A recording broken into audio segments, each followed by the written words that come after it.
देखिए 5वां सवाल है, आकृति में ए बी और सी डी समान जीवाएँ हैं, वृत्त का केंद्र O है, ओ एम लंबवत ए बी अर्थात ये ए बी के ऊपर लंब है, ओ एन लंबवत सी डी अर्थात ये सी डी के ऊपर लंब है। तो हमें सिद्ध करना है कोण ओ एम एन बराबर कोण ओ एन एम। बहुत ही छोटा सा और बहुत ही सीधा सवाल है। लिखेंगे, दिया है,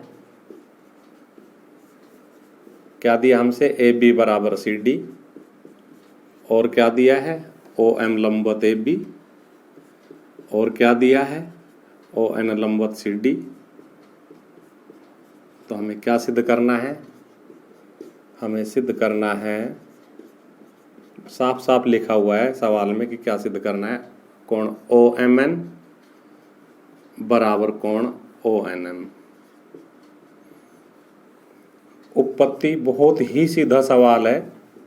समान जीवाएं केंद्र से समान दूरी पर होती है, क्योंकि ए बी और सी डी समान है, अतः ओ एम बराबर ओ एन। लिखेंगे, चूंकि ए बी बराबर सी डी अर्थात जीवाएं समान है और उनकी दूरियां लंबवत है, इन सब कारणों से चाहे तो इनको हिंदी में लिख दे, चाहे गणित में लिख दिया। हिंदी में लिखते तो कैसे लिखते, चूंकि समान जीवाएं केंद्र से समान दूरी पर होती है, क्योंकि दूरी लंबवत होती है, इसलिए ओ एम बराबर ओ एन। लिखेंगे, इसलिए ओ एम बराबर ओ एन। अब देखो, ये ओ एम इस त्रिभुज की भुजा है, जो त्रिभुज दिखाई दे रहा है ओ एम एन, और ओ एन भी इस त्रिभुज की भुजा है।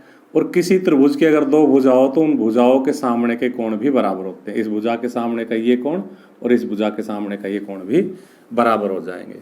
लिखेंगे, इम्प्लाइज कोण ओ एम एन बराबर कोण ओ एन एम, समान भुजाओं के अभिमुख कोण। और बस यही हमें सिद्ध करना था।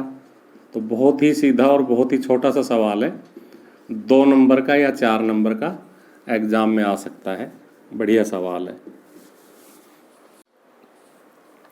छठा सवाल ये मोस्ट इंपॉर्टेंट सवाल है, 1-2 बार एग्जाम में आया हुआ भी है। ये चित्र है और इसमें ओ और डैश वृत्त के केंद्र है, दिया है। ए बी समांतर ओ ओ डैश दिया है हमसे, तो हमें सिद्ध करना है ए बी बराबर 2 ओ डैश। इसमें देखो, चित्र तो ये बना बनाया है, लेकिन एक्चुअल में क्या है कि एग्जाम में जब ये चित्र आएगा तो ये लाइनें हमें मिली हुई नहीं मिलेगी, और हम खुद इसमें लंब डालेंगे, क्योंकि सवाल में कहीं भी नहीं दिया ना कि लंब है। जब तक हम लंब नहीं डालेंगे, सवाल में नहीं देगा, तब तक सवाल होगा नहीं। तो हम क्या लिखेंगे रचना में, ओ ई लंबवत बी सी व ओ डैश डी लंबवत ए सी खींचे। और अब हम सबसे पहले ये रिलेशन लाने के लिए इसको आयत सिद्ध करेंगे, है ना। और आयत सिद्ध करने के बाद दूसरा हम लिखेंगे, वृत्त के केंद्र से जीवा पर डाला गया लंब जीवा को समद्विभाजित करता है। इन 2 चीजों की सहायता से सिद्ध हो जाएगा जो हमें सिद्ध करना है, ये ए बी बराबर 2 ओ डैश। तो देखो, ये इसके समांतर है, ये कोण 90 डिग्री है, तो ये भी 90 हो जाएगा, क्योंकि समांतर रेखाओं को एक ही ओर के अंतः कोणों का योग 180 होता है, तो वो 90, तो ये भी 90। लिखेंगे, चूंकि इसीलिए समांतर दी हुई है आयत सिद्ध करने के लिए ही, ए बी समांतर ओ ओ डैश एवं ओ ई लंबवत बी सी तथा ओ डैश डी लंबवत ए सी, अर्थात ये भी लंबवत है और ये भी लंबवत है, अतः इन कोणों को लिख देंगे। इसलिए कोण ओ ई डी बराबर कोण ई ओ ओ डैश बराबर 90 डिग्री, एवं इसी प्रकार से कोण ई डी ओ डैश बराबर कोण डी ओ डैश ओ बराबर 90 डिग्री। और यहां से निष्कर्ष निकल के आया कि चारों ही कोण 90 डिग्री के हैं। इंप्लाइज ई ओ ओ डैश डी एक आयत है। अगर ये आयत है तो फिर इसकी आमने सामने की भुजाएं बराबर है। इसलिए ई डी बराबर O O dash implies E D बराबर ओ ओ डैश। ये रिलेशन हमारे काम आएगा। अब हम ये बात कहते हैं कि भाई लंब डालते तो जीवा के दो समान भाग करता है, लिखेंगे पुनः। पुनः का मतलब किसी भी चीज को दोबारा काम में ले तो पुनः लगा देते हैं। पुनः ओ ई लंबवत बी सी एवं ओ डैश डी लंबवत ए सी। इसलिए क्या हो जाएगा, बी ई बराबर ई सी एवं सी डी बराबर ए डी। अब देखिए हम इसका LHS ले लेते हैं ए बी और उसको 2 ओ ओ डैश के बराबर लाने का प्रयास करते हैं। तो क्या लिखेंगे अब LHS, जो हमें सिद्ध करना है उसका LHS ले रहे हैं हम ए बी। अब हम ए बी के टुकड़े कर रहे हैं, B E plus E C plus C D plus A D. इस पे नंबर डाल लेते हैं 2। तो हम क्या करेंगे, इसके टुकड़े करेंगे, बी ई चित्र से टुकड़े कर रहे हैं, B E plus E C plus C D plus A D. अब देखिए हमें, क्योंकि हमने सिद्ध कर रखा है ई डी बराबर ओ ओ डैश, इसलिए इसका ई डी बनाना है। तो देखो ये तो ई डी बन ही जाएगा, ई सी प्लस सी डी का, ई सी प्लस सी डी का जोड़ ई डी हो जाएगा। बी ई की जगह भी ई सी रख देंगे, कहाँ से, बी ई की जगह ई सी 1 से। तो यहाँ रखा हमने ई सी, फिर ये ई सी हमने छेड़ा नहीं, ये सी डी हमने छेड़ा नहीं, और ए डी की जगह रख देंगे सी डी। कहाँ से रखे मान हमने, 2 से। इस प्रकार से इसी में इसी जुड़ा तो 2 इसी, और सी डी में सी डी जुड़ा तो 2 सी डी।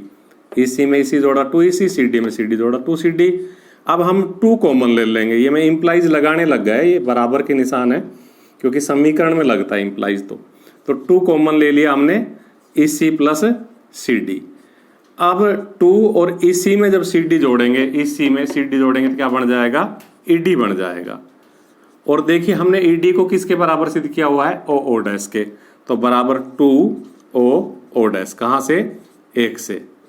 इस प्रकार से देखो हमने ए बी लेके चले थे और क्या आ गया, 2 ओ ओ डैश आ गया, अर्थात RHS आ गया। और हमको यही सिद्ध करना था। बहुत ही मोस्ट इंपॉर्टेंट सवाल है। देखो 7वां सवाल न्यूमेरिकल सवाल है, और इस प्रश्नावली के न्यूमेरिकल सवाल ज्यादा इंपॉर्टेंट है, ज्यादा चांस आने के। तो ए बी और सी डी एक वृत्त की 2 जीवाएं इस प्रकार है कि ए बी 10 सेंटीमीटर है, सी डी 24 सेंटीमीटर है। ए बी समांतर सी डी, ए बी समांतर सी डी का मतलब है कि अगर उनके दोनों के मध्य बिंदु को मिलाएंगे तो वो केंद्र से होकर के जाएगा, PQ। न्यूमेरिकल सवाल इसलिए हमें प्रूव नहीं करना है, केंद्र से जाएगा, समांतर इसीलिए दिया है। ए बी और सी डी के बीच दूरी 17 सेंटीमीटर है कुल दूरी, जिसमें अगर हम ऊपर वाली x मान लेंगे तो फिर नीचे वाली 17 माइनस x हो जाएगी। तो हमें वृत्त की त्रिज्या ज्ञात करनी है। अगर हम वृत्त की त्रिज्या को r से लिखे तो ये r हमें ज्ञात करनी है, OC। तो हमने ऐसा सवाल कल भी किया था, ठीक है भाई। कल हमने अंतरवाड़ा किया था, वो दोनों एक ही तरफ थी, आज विपरीत हो रहे हैं। तो आज जुड़ के आएगा, कल अंतर से आया था। तो कुल मिला के जुड़ के का मतलब इसका P और Q का जोड़ हो रहा था, कल एक ही तरफ थी वो। तो देखिए अगर ए बी 10 सेंटीमीटर है तो सीधा लिखेंगे इम्प्लाइज ए पी बराबर 5 सेंटीमीटर, 10/2 5 सेंटीमीटर। फिर हम पाइथागोरस प्रमेय लगाएंगे, देखना। ये सी डी 24 है तो फिर सी क्यू कितनी हो जाएगी, 12 सेंटीमीटर, क्योंकि 24 की आधी 12 होती है ना। और अगर हम मान ले कि ओ पी बराबर x, तो फिर ओ क्यू बराबर क्या हो जाएगा, ये पूरी तो 17 है, ये दे रखी, तो ओ क्यू हो जाएगा 17 माइनस x। अब हम एक बार इसमें पाइथागोरस प्रमेय लगाएंगे, एक बार इसमें पाइथागोरस प्रमेय लगाएंगे, और दोनों से हम कैलकुलेट कर लेंगे r को। तो लिखेंगे समकोण त्रिभुज OAP में, ऊपर वाले त्रिभुज में लगा रहे हैं, समकोण त्रिभुज OAP में। इसमें देखो क्या हो जाएगा, r² बराबर x² प्लस 5 का स्क्वायर, r² बराबर x² प्लस 5 का स्क्वायर। अब हम इसमें लगाएंगे पाइथागोरस प्रमेय, तो क्या हो जाएगा, समकोण त्रिभुज OCQ में r² बराबर, ये हमने 12 कैलकुलेट कर लिए, 12 का स्क्वायर प्लस 17 माइनस x का स्क्वायर। अब देखो अगर 1 से हम यहाँ आर का मान रख दे तो ये एक्स स्क्वायर प्लस 5 5 25 1 से रख दिया, 12 का 12 से गुणा किया 144, और ये देखो मैं होल स्क्वायर लगाना भूल गया क्योंकि 17 माइनस एक्स अपने आप में एक संख्या है OQ और OQ का स्क्वायर है, तो होल स्क्वायर लगेगा। तो देखो a माइनस बी के होल स्क्वायर से खोलेंगे तो 17 का स्क्वायर माइनस 2ab तो 17 दूनी 34x और प्लस बी स्क्वायर यानी कि एक्स स्क्वायर। तो देखिए इस एक्स स्क्वायर से एक्स स्क्वायर कट जाएगा, हमारे पास ये 34x है, इधर आके प्लस हो जाएगा, यहाँ बराबर 144 पहले से ही बैठा है, 17 गुणा 17 289 हो जाएगा, और ये 25 उधर जाके घट जाएगा। इस प्रकार से हम ये सारा जोड़ तोड़ कर लेंगे। तो देखो 144 और 289 को हमने जोड़ा, 9 और 4 13, 8 4 12 और एक हासिल का 13, 3 और 1 4।